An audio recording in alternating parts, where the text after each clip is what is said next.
Hello everyone, welcome to Enviro Pioneers.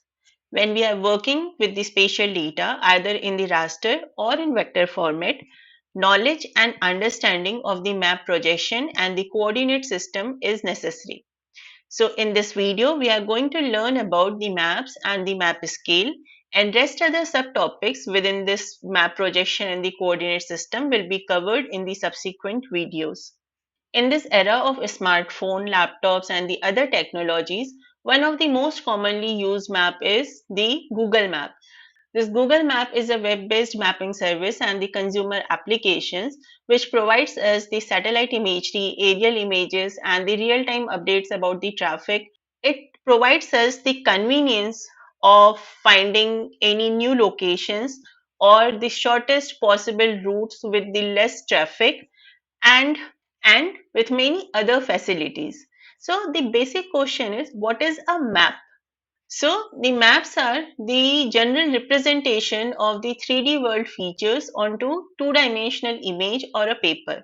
So if we go for the definition of a map, so map is a record of the locations of selected real world features in a given geographical space that is defined using the mathematical concept of the coordinate. Now what are the coordinates? These are actually the set of values which defines the location of a point in a space of given dimension. Another definition for a map is a selective, symbolized, and generalized representation of the whole or part of Earth at a reduced scale. And these are essential tools because they help us to understand and navigate the world around us, and it also provide a visual representation of the geographic information showing the location of places, features, and the relationship in between them.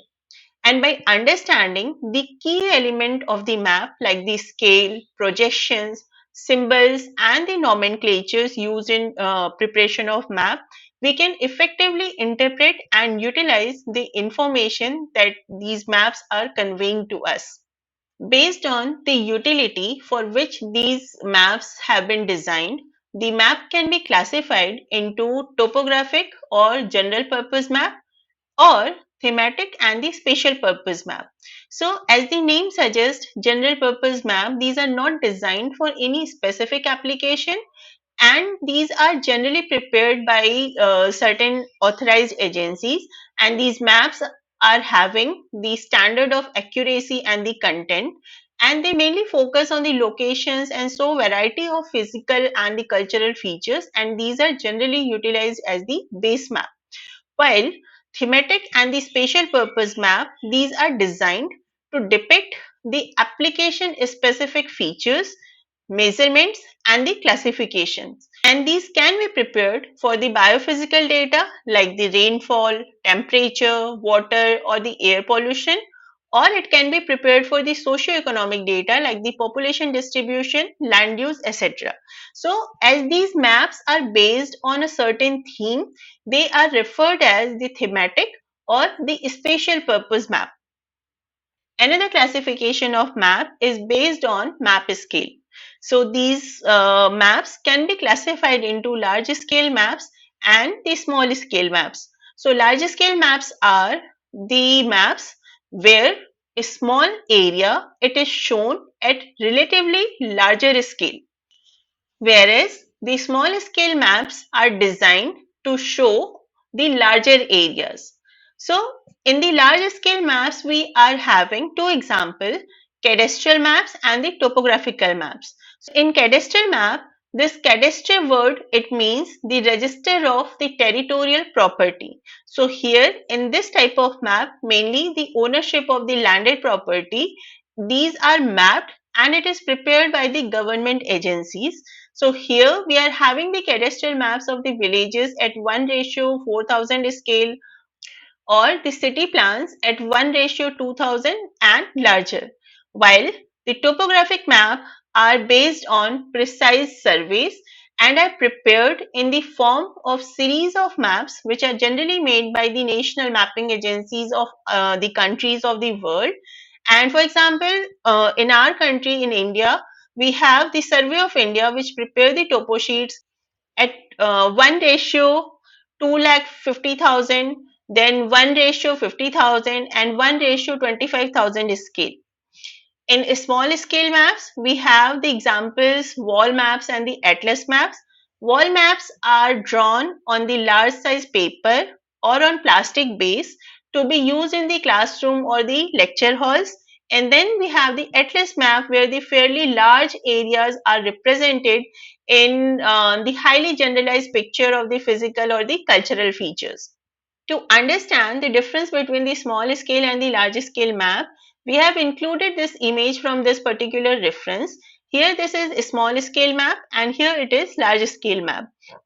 So we can see that here larger area is shown in this particular map, but we are not having much detailed information. So generalized information of a larger area is available in the small scale map. But when we go for the large scale, here we can see the detailed information about the small area. So just to have the clarity in between these two, we can just understand or memorize that the large scale map are actually the maps where the smaller areas are represented at the larger scale and it include detailed information about that particular place. So we can see the same thing here. I have searched for the Delhi location in this Google map. So if you see at this particular part here, we are having this scale for the Google map. Now we can see here that this scale is representing the 10 kilometer on the ground. As we further zoom in into a particular area, for example, here it is zooming to the Rajiv Chowk.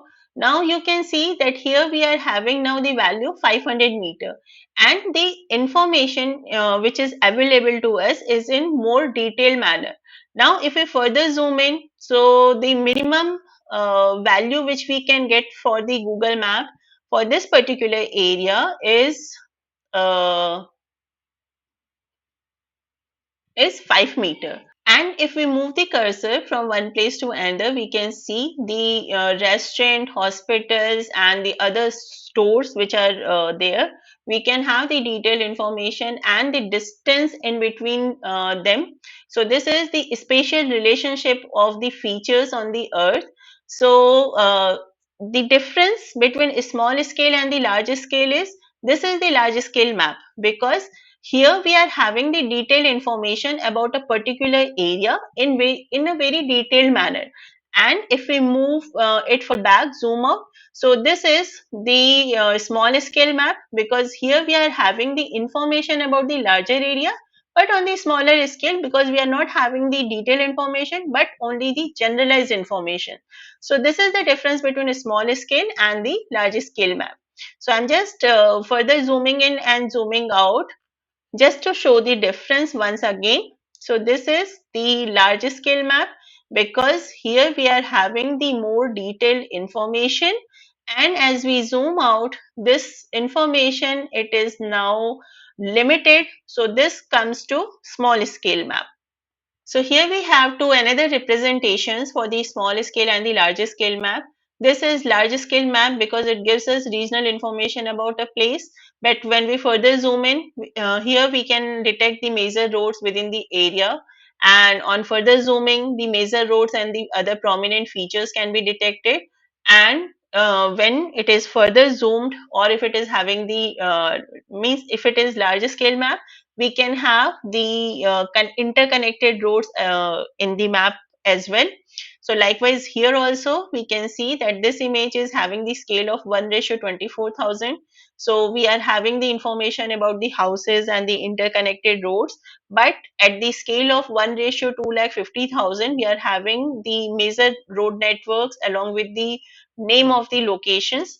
So in the large scale map, we have the detailed information about a place and thus it is referred as the large scale maps. So here we have the cadastral maps where the information about the property, either the residential area or the agricultural field or any other property of the citizens, these are demarcated by delineating the boundaries, and this data can be collected either on the field or using the higher spatial resolution satellite data or the aerial images. This is topo sheet map or the topographical map, and for our country it is prepared by the Survey of India.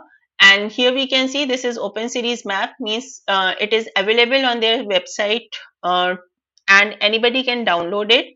And for any map, two things or three things are important. One is the north arrow, then here we have the scale, second is the scale, and third is the legend. Legend, it is the detail of the information about the attribute or the symbology which is used in the preparation of the map. And on the four corners of the map we can see it is having the information about the latitude and the longitude. So this is the topo sheet which contain the generalized information about the area, and it can be utilized as the base map in any type of studies. And the maps which are released by these agencies are in the form of the map series, and these map series are the group of maps which are produced at the same scale, style, and the specifications for a country or a region. Another classification of maps is based on their function.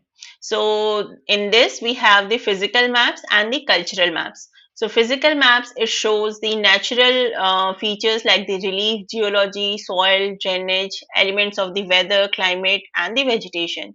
And the cultural maps, it show man-made features. So in the physical maps, we have here examples like the relief maps, which are mainly designed to represent the general topography of the area, like the mountains and the valleys, plains, plateaus, and the drainage. Geographical maps, these are designed for the geological structures and the rock types. Climatic maps, they depict the climatic regions of an area. Soil map, they show the distribution of different types of soil. And in the cultural maps, we have the example political maps, population map, transportation, and the economic maps. So the political maps, they show the administrative divisions of an area such as the country, state, or the district. Population maps, they are mainly drawn to show the distribution, density, and the growth of population, age and the sex composition of the population, then distribution of the religious, linguistic, and the social group, or the occupational structure of the population.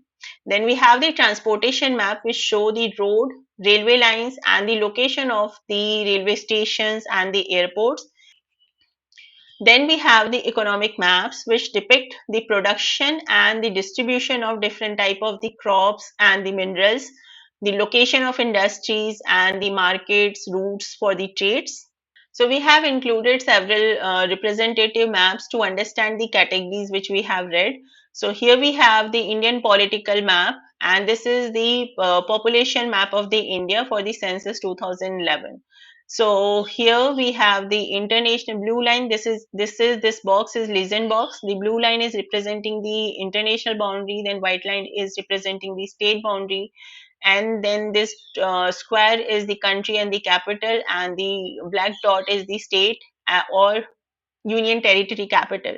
So here we have this Indian political boundary, and so here in this region we can say that 0 to 10 million population, 10 to 50 million population, likewise different colors are denoted. And here for the census 2011, this is the population map of the India. Here we have the climatic regions of India, and this is the major soil map. So for both the maps, again here we are having the legend, and if you see here, this is the north arrow. So if you notice at the scale part, here it is mentioned map not to scale. So in any map where it is mentioned that map not to scale, it means those maps are not made from the accurate and the precise measurement on the ground, but these maps are the general representation of that particular data. So till now we came across the terms like the large scale or the small scale and the maps not to scale. So what does this term map scale means? So as the maps, these are the representation of the 3D world features onto the two-dimensional image or the paper at the reduced level. So these map scale, it represent the ratio or the proportion between the distances measured on the map and the corresponding distances measured on the ground. So these map scales are expressed mainly in three ways. One is the representative fraction, second is statement scale, and third is the graphical or the bar scale. So this representative fraction is the most commonly and the widely used format for the map scale, and here this scale is generally shown in the fraction or the simple ratio in the form of 1 ratio 50,000 or 1 oblique 50,000. So here just a representation, it can be 1 ratio 25,000 or it can be 1 ratio 2,50,000. So here we have taken the example of 1 ratio 50,000, and the number on the left hand side, it is the map distance and it is always unity. While on the right hand side or on the denominator side, this is the distance which is on the ground. So in this case, this 1 unit on the map is equal to this much unit on the ground. So here unit can vary. For example, if we are taking 1 centimeter on map, it will be equivalent to 50,000 centimeter on the ground. If we are taking 1 meter on map, it will be 50,000 meter on the ground. So here we are talking about the term unit, because whatever unit we take on the map, that will be equivalent to that much unit on the ground. Another format for the map scale is the statement scale. So here scale of the map, it is mainly indicated in the form of a written statement. So it expresses the ratio between the map distance and the corresponding ground distance in word. For example, here it is mentioned 1 centimeter to 10 kilometer. So we are actually representing the map scale in the form of the sentence, means 1 centimeter on the map is equivalent to 10 kilometer on the ground. Second example is 1 inch to 1 mile. So here also we are having the scale in the form of a statement, and 1 inch on the map is equivalent to 1 mile on the ground. Then third format for the map scale is the graphical or the bar scale. So here the map distances and the corresponding ground distances are expressed using a line bar with the primary and the secondary divisions marked on it. So here if we see, here these are the primary divisions, but within the 0 to 20, here we are having the secondary divisions. So we can represent in both the ways, either only in the form of the primary divisions as we are having here 0, 50, 100, 150 or 200, or we can have the secondary divisions also marked in this particular scale. So here we have the expression of the map scale in all three formats. The first one is the statement scale, word scale or the written. So here it is mentioned 1 inch equal to 4 miles. So it means 1 inch on map is equal to 4 miles on the ground. Second is representative fraction, where the scale is shown either in the form of the fraction or the ratio. So here we have 1 ratio to 2,50,000, means 1 unit on the map is equal to 2,50,000 unit on the ground. Third is linear or bar or the graphical scale, where this map scale is shown in the form of a bar. So this is the primary divisions, and it is showing that this much unit on the map is equal to 4 miles on the ground. The second example, here we have that this much unit on the map is equal to 5 kilometers on the ground. And on the left hand side, we are having the subdivisions, means this much unit on the map is equal to 1 miles, or if we see in this one, this much unit on the map is equal to 1 kilometer on the ground. So these are three representations of the map scale. So these are two references, both are from the NCERT. In the first one, we are having the detail of the maps, and in second one, we are having about the map scale. Link for both the references are also mentioned in the description box, and you should also go through this particular chapter, map scale, where you can learn about the conversion of the map scales. So this is the chapter which I have mentioned in the second reference. This is about the map scale. So in the starting, you will be finding about the different types of expression, statement of scale, graphical or the bar scale, and the representative fraction, with both limitation and the advantages. And then you have at the end the conversion of scales from one form to another. So here we have the first example, statement of scale into the representative fraction. The second example is representative fraction into the statement of scale. So this particular part here we have the how to calculate from the representative fraction and how it can be converted into statement of scale. Then the third example is construction of the graphical or the bar scale. So if you are working in the field of remote sensing and GIS, you can go through this particular chapter. It will help you to understand about the different expressions of the map scale and how to convert one form into the another. Thank you for your continuous support, and we will meet soon in the next video about the coordinates. Thank you.